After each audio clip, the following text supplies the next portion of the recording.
নমস্কার। আজকে আমার রেসিপি রেড সস পাস্তা, ঝাল ঝাল। যেমন হোয়াইট সস পাস্তা একটু মিষ্টি মিষ্টি ভাব থাকে, তো রেড সস পাস্তা একটু ঝাল ঝাল। রেসিপিটা দেখে নিই।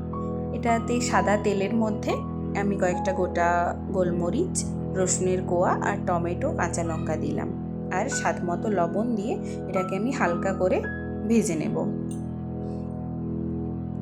টমেটোর বীজগুলো আপনারা একটু ছাড়িয়ে রাখবেন, তাতে টেস্টটা কিন্তু ভালো হয়। এবার আমি একটা পাত্রে এগুলোকে সমস্তটাকে তুলে নিলাম।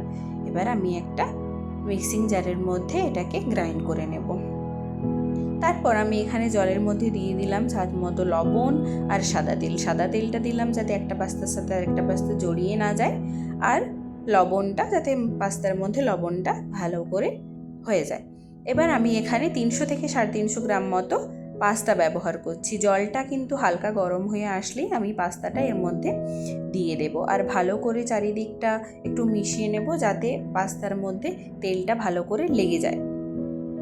তো এবার আমি এদিক ওদিক করে আরও একবার পাল্টে নেব, যাতে হালকা করে পাস্তাগুলো যখন ফুলতে শুরু করবে তখনও যাতে তেলটা ওদের গায়ে ভালো করে লেগে থাকে। তবে এরকম দেখুন ঝুরঝুরে, এবং দেখুন একটার সঙ্গে একটাও লেগে নেই, এরম হয়ে যাবে। তো সেদ্ধটা যে যার মাপ অনুযায়ী করবেন।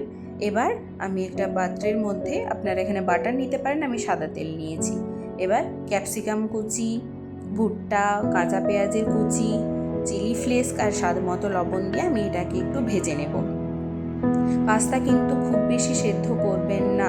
পাস্তা খুব বেশি সেদ্ধ করলে কিন্তু ভাজার সময় বা নাড়ানোর সময় একদমই খাঁটা হয়ে যাবে। এবার একটা পাত্রে ওগুলোকে তুলে রেখে আমি একটু সাদা তেলের মধ্যে, ওই তেলের মধ্যে দিয়ে দিলাম চিলি ফ্লেক্স, কয়েকটা কাঁচা লঙ্কা কুচি আর 1.5 চামচ মতো রসুন কুচি। রসুনটা ভাজা হয়ে গেলে একদম ছোট করে পেঁয়াজ কুচি, আর পেঁয়াজটাও ভাজা হয়ে গেলে দিয়ে দেবো আমি সেই টমেটো পিউরিটা যেটা আমি বানিয়ে রেখেছিলাম, টমেটো, রসুন, কাঁচা লঙ্কা, গোলমরিচ দিয়ে।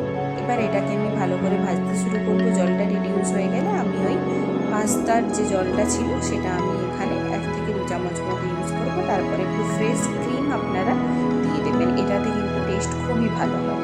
এবার একটু টমেটো কেচাপ আর ডার্ক সয়া সস দিয়ে পুরো পাস্তাটা এখানে দিয়ে দিলাম। একদমই ভয় পাবেন না, এটা কিন্তু পাস্তাটা একদমই কিছুই হচ্ছে না। দেখুন নাড়াচাড়ার সময় কিন্তু একটা পাস্তা থেকে আরেকটা পাস্তা আলাদা হয়ে যাচ্ছে, কোনো সমস্যা হবে না। এবার এটাকে ভালো করে নাড়াচাড়া করে নিয়ে যে সবজিগুলো আমি এখানে ভেজে রেখেছিলাম সেগুলো দিয়ে মিশিয়ে নিয়ে সার্ভ করুন গরম গরম পাস্তা। ভুট্টা, ক্যাপসিকাম এটা কিন্তু দেওয়ার চেষ্টা করবেন, কারণ ভুট্টার যে হালকা মিষ্টি ভাবটা সেটাও ভালো লাগে, আর ক্যাপসিকামের গন্ধটা মিলিয়ে তো একদম জাস্ট ওয়াও। এবার আপনি সার্ভ করতে পারেন অরিগ্যানো, ওপর থেকে অরিগ্যানো ছড়িয়ে আর একটু চিজ গ্রেট করে। আমি এখানে যেহেতু ঝাল ঝাল একটু পছন্দ করছিলাম তাই একটু চিলি ফ্লেক্স ছড়িয়েই সার্ভ করলাম গরম গরম ঝাল ঝাল রেড সস পাস্তা।